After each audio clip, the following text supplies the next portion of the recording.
Welcome to SVG-TV News for Friday, January 19th, 2024. I am Rochelle Batiste with the details. The failure of the government to ensure that the 2024 budget exercise was completed fully is not just a dereliction of duty, but speaks to what level of governance that is obtained in the SVG. This is according to Opposition Member of Parliament for Central Kingston, Major Sinclair Leok, who was at the time addressing a roundtable discussion at the NDP's headquarters last evening on matters relating to the 2024 budget and subsequent debate, which was terminated prematurely on day 3 of the usual 5-day proceedings. Only 2 government ministers and 2 members of the opposition contributed to the budget debate after the presentation was made by Minister of Finance, Economic, Planning and Information Technology, Camilo Gonzalez. What is taking place with respect to our accountabilities, transparency, and speaking to the people who have given us the privilege to represent them. How precisely do we intend to take care of the economic welfare, the social concerns, and even beyond that, matters of law and order. And so it's a very critical exercise and obligation which we have to demonstrate by translating what is presented before us, at least those of us who are in the opposition benches, seen by the government, in terms of the facts and things that they presented. Leok is also of the view that a bottom-up approach to economic development is needed in SVG, hence the reason why in his contribution to the estimates debate, he proposed a $50 million value-added project to ensure more people are able to feed themselves, which he said highlights how different the NDP is to the ULP government, which often engage in a top-down approach to economic development. Where, I would like to say, small man immediately benefits from the economic activity of the Democratic Party. Now, we're not putting the nation in an either-or situation. But clearly, when you juxtapose what we are thinking and are contemplating, and you look at the major projects of the government, to it, the hotels, $350 million here, $150 million there, $90 million for NIS. And these are fundamentally top-down approaches because what you do there is that you are lending support to the already important investing class in the country, and we need that. And you give out management contracts, again, to the moneyed interests who have that. And there's an assumption and a hope that money will filter down to those who are at the bottom of the total pool. Now, much of that happens to the multiplier effect of money and so forth, that we have to turn over money. So we're not saying that it has to be either or, but we have to have an approach which immediately gives relief to life and livelihood of people services revenue. So we put that down there. And he raised that as a concern. And in the end of his long, winding rambling, he said, well, I really, as an agriculturist, don't have anything against that thing.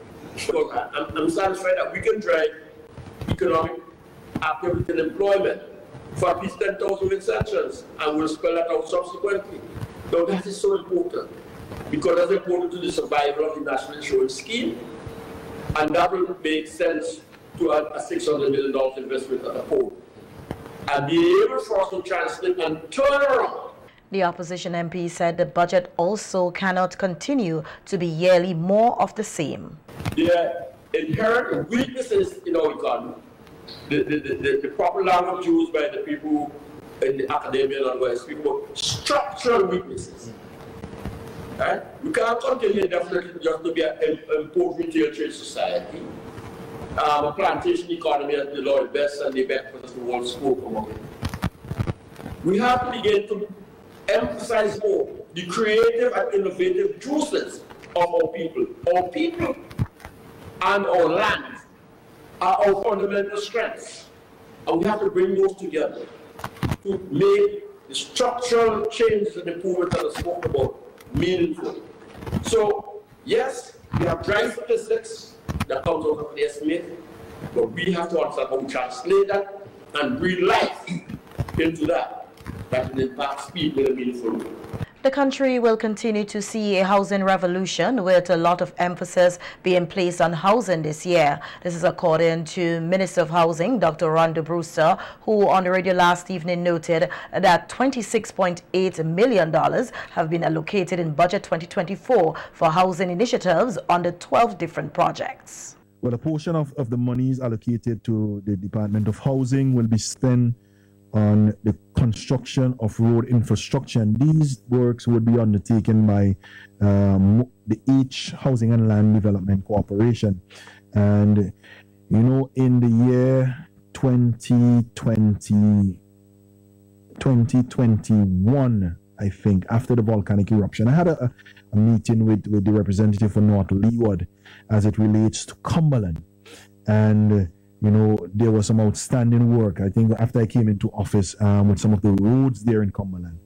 And I went there and I sat with the folks from that area that we call Hollywood in Cumberland. And we sat there and they said, Minister, we need the road, because especially in the rainy season. And I promised them, I said, listen, I'm going to make sure that you get your road. And you know, within a matter of a year, I think we had HLDC going in there doing roads and drain, and you know, Cumberland is being built out very nicely. Brewster, however, noted that most of the money allocated for housing this year will be used in the Lives to Live program at $12 million. He explained that the Lives to Live program seeks to provide housing assistance to persons who are poor, disadvantaged, and physically challenged and are affected by natural disasters. Which this year there's a total allocation for, and this is not a new spending. This is a phase 2 of the home reconstruction project, and for this year there would be an allocation of $6,015,200, and this program would run from 2023 into 2026. So please, it is not everything is going to be done in 2024, but it started in 2023 and it has to go all the way up to 2026. So we cannot touch everyone in one single year. But once you are earmarked for any aspect of this program, we are going to make sure that we get to you. And this was part and parcel. So the Duravilla homes that we are seeing now out of Guyana, we had purchased 50 homes with a breakdown of 12 one-bedroom, I think 25 two-bedrooms, and I think 13 three-bedrooms, I think it was. I think that was the breakdown. And we have so far, the only outstanding are the 3 bedrooms. I don't think we have the 3 bedrooms yet, but we have the 1 and 2 bedrooms. Another project under the housing initiatives for 2024 is the home reconstruction project phase 2. Dr. Brewster said $6 million have been allocated in the budget to this project, which runs up to 2026. Which this year there's a total allocation for, and this is not a new spending. This is a phase 2 of the home reconstruction project, and for this year there would be an allocation of $6,015,200, and this program would run from 2023 into 2026. So please, it is not everything is going to be done in 2024, but it started in 2023 and it has to go all the way up to 2026. So we cannot touch everyone in one single year. But once you are earmarked for any aspect of this program, we are going to make sure that we get to you. And this was part and parcel. So the Duravilla homes that we are seeing now out of Guyana, we had purchased 50 homes with a breakdown of 12 one-bedroom, I think 25 two-bedrooms, and I think 13 three-bedrooms, I think it was. I think that was the breakdown. And we have so far, the The only outstanding are the 3 bedrooms. I don't think we have the 3 bedrooms yet, but we have the 1 and 2 bedrooms that.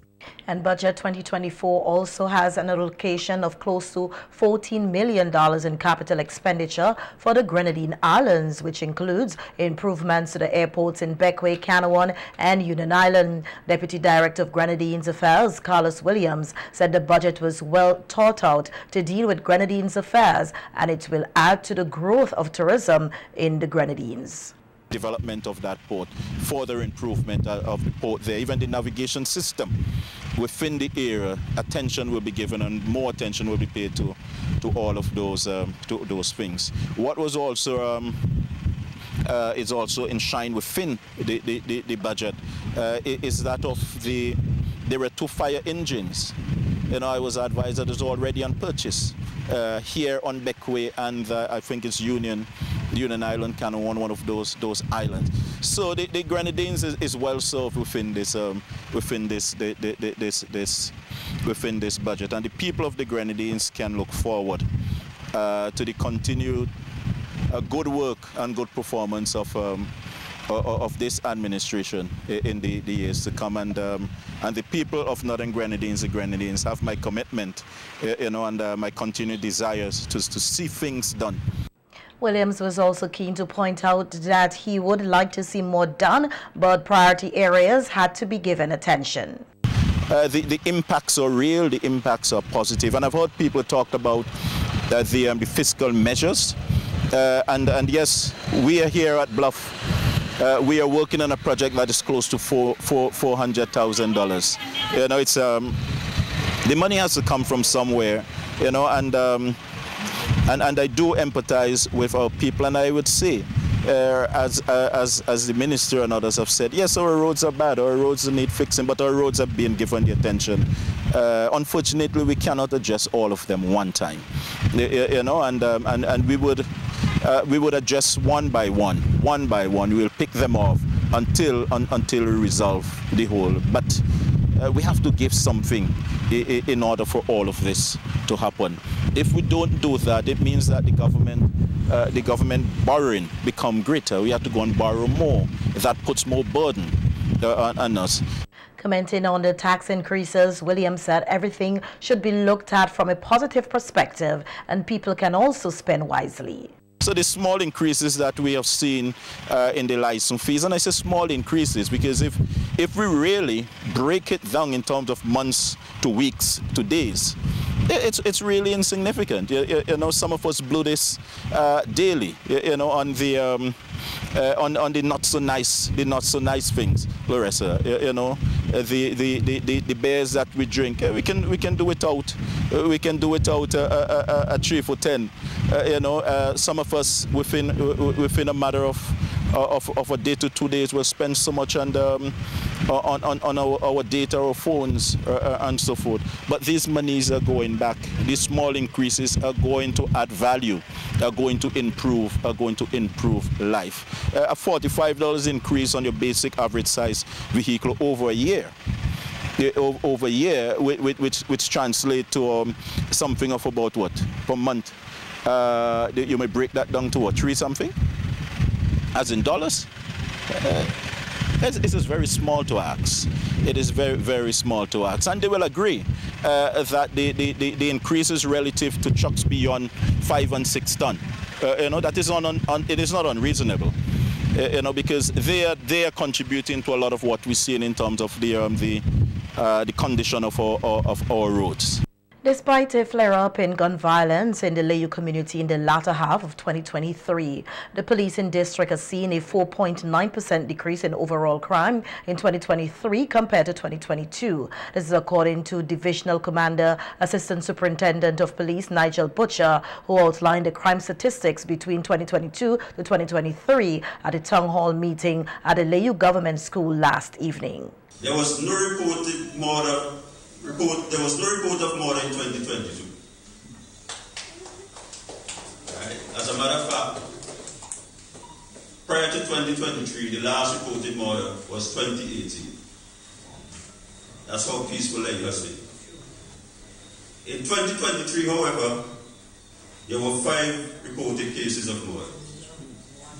This is indeed troubling, and every effort will be made to decrease this figure. The offense of burglary, in 2022, there were 19 reported cases of burglaries, compared to 30 in 2023. So there was a reduction by 6. Any reduction, no matter how small, is very significant. Then the offense of theft, in 2022, there were 26 reports of theft. This number slightly rose in 2023 to 28, by a mere 2. The offense of wounding, there were 50 reports of wounding reported in 2022 and 12 in 2023, a reduction by 3. Rape and sexual offenses, sexual intercourse, unlawful sexual intercourse. In 2022, there were no reports of rape. However, there were 4 reported in 2023.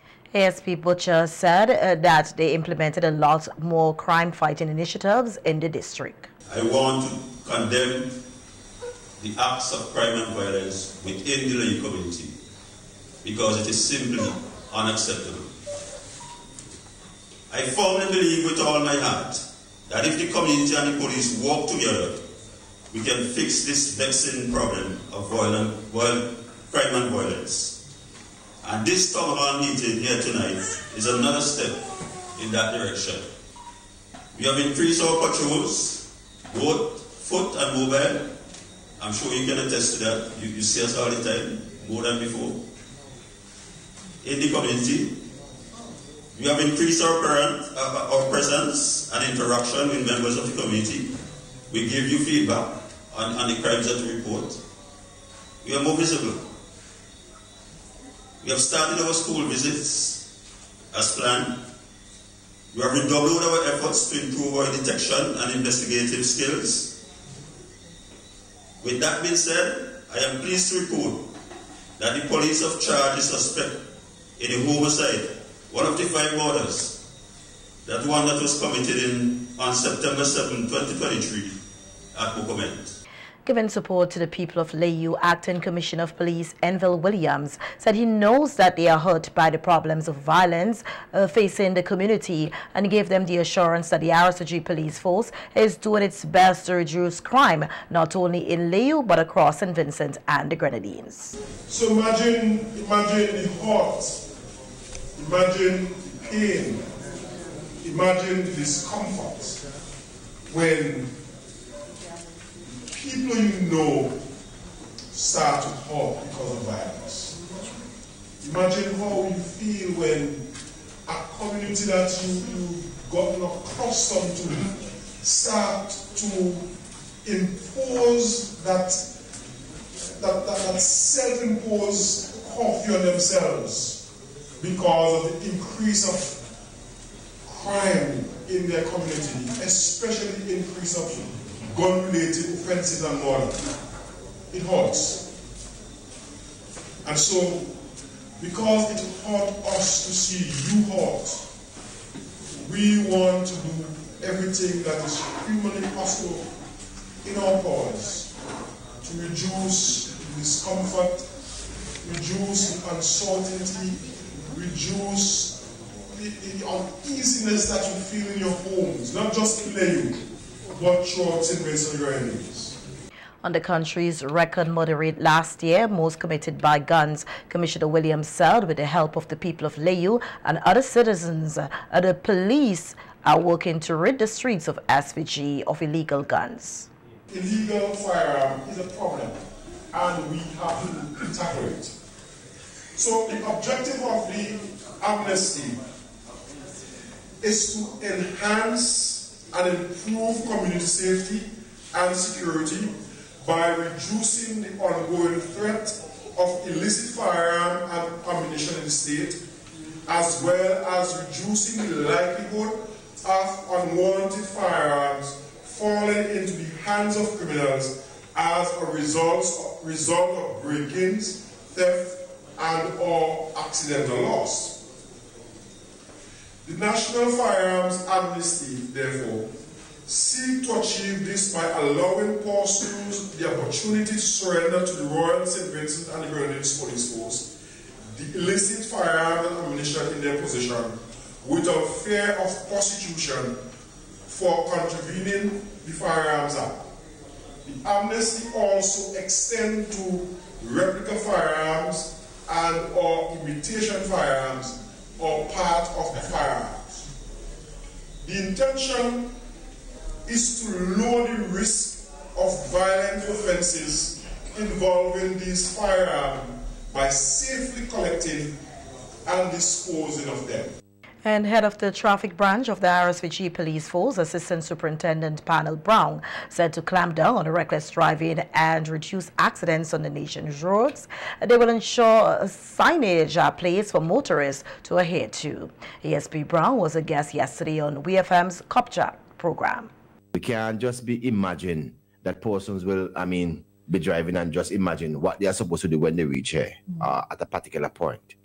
We have to put the necessary signage in place in order for persons to do better, and that is one of the things that we are going to do. We're committed to in 2024 to make sure that there are proper signs on the roads so that motorists can adhere to them and limit the amount of accident or incident we have in this regard. In terms of the trailers, I know that the chairman of the transport board, who is the commissioner of police, have met with the persons of that committee in order to get things regulated in terms of the trucks and the trailers and so on. And the hours of operation. All of that is being taken into consideration. And very soon, I know that there will be discussions with the necessary persons to have these laws being enhanced in order to suit the day-to-day running of society. ASP Brown said that the SVG Police Force will also continue its effort to educate persons on road safety.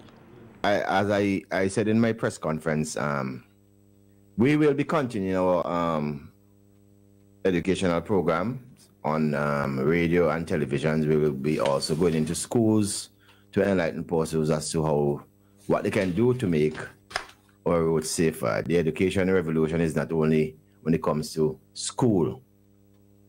It's a more comprehensive thing. We who are involved in law enforcement, the education revolution applies to us too. So we have to educate people. Very good. We have to educate people as to how to make themselves safer and as to bring them up to date as to the changes in regulations and laws that applies to our country. So I want to assure you that the police is your friend, and you have all reasons to be confident in the police and what the police is doing to make you safer. The Salvation Army has made $50,000 less than what has been targeted for the 2023 Christmas Kittle Appeal. In a telephone interview today with SVG-TV News, Administration Officer of the Salvation Army, Captain Rose Busseret, said that they received at least $150,000 for the 2023 Christmas Kittle Appeal. The 2023 target was $200,000, and despite the shortfall of $50,000, Captain Busseret said the Salvation Army is grateful for all the assistance received. For our KTL, we didn't meet our target, but we close to it. We thank every single person who played a part of that KTL this year 2022, and it was wonderful, even though it was challenging, but we thank God for all He has done. We can give hamper to 1,500 this year, and even though right now I'm speaking to you, I just give hamper to some people who are in need. Thanking Vincentians, businesses and members of the diaspora for their assistance to the Salvation Army in SVG, Captain Busserat said they are hoping for continued support throughout 2024 so that they can continue to do their work to meet the needs of the less fortunate. And we thank all of you for our donation, the business places who giving us all that they have. They help us to make the 2023 and 2024 better. We thank them. We'll get back to them to send a card to tell them that we so appreciate that, and we will work with them throughout years and years. Thank you to St. Vincent, and thank you St. Vincent and Grenadines, and thank you to all the girl guys, people who come out personally, give us a day. The Royal Police Force, we thank them for all that they have done, and the business places. And the media, we thank you for keeping us all through the year. And we ask for the 2024 a success years for St. Vincent and the Grenadines and for the Salvation Army in the work that we are doing. And we hope for this year that all those who Captain Busserat said no vulnerable or poor in St. Vincent and the Grenadines will be left behind. We don't have a season to help. We help every single day, and our feeding program is open 5 days of the week, and we have our children home who are working so greatly, and we have the feeding program to feed the people outside or those who cannot help. And we thank God to this year, before the year finish, we can offer a hot plate of food for the homeless, and we plan this year to have some breakfast morning for the homeless like we did last year, but we did it 2 times for the year, but we will try to see if we can get it every semester, or we can have it more than for 4 days for the year. And we are asking us, we are doing to go outside of the country. When I said outside of the country, is countryside, to go and support in little that we have. Local family nurse practitioner Sister Roxanne Joseph is encouraging members of the general public to have basic health screening at least once a year, noting that hypertension is the main risk factor for developing heart disease and preventable deaths. The family nurse practitioner, who was a guest on NBC Radio face-to-face program today via telephone interview, noted that the general procedure of an elevated blood pressure. So have your blood pressure check, you can walk into any health center. Any health center. There may be, well, there is a waiting period just for rest, but depends on what is happening at the health center. You may wait 5-10 minutes. And that rest, that 10 minutes is just to get your blood pressure right back to normal, and request to have your blood pressure check. If you have not been diagnosed with any health condition, we expect you to have a blood pressure check once per year. Okay. All right. The expected range, a normal blood pressure range, is anything under 120/80. So more than 120/80 is considered normal. 120/80 and above is considered pre-hypertensive. Okay, and we have 140/90, which is actual hypertensive, on repeat checks. Right.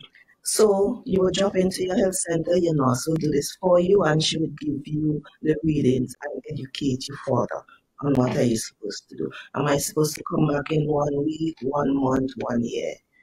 All right. So we want everybody to have at least 1 blood pressure check per year. So we do a recheck.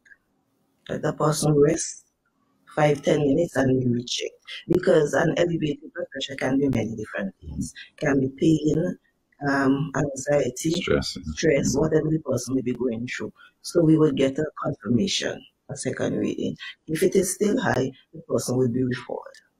Sister Joseph further explained that elevated sugar level is a primary cause of blindness, kidney failure, lower limb amputation, and heart attacks, and that people with diabetes are more susceptible to these conditions. She listed a number of predisposing factors that should be taken into account for persons who should have the glycogen protein HbA1c test performed before the age of 40. When you have an HbA1c done, it tells you if you are diabetic. One, it tells you if you are pre-diabetic, you're leading up to getting the disease, and it tells you, well, if it's a normal reading. Okay, so for the normal reading of HbA1c, it would be 5.7 millimoles or less. 5.7. That's normal.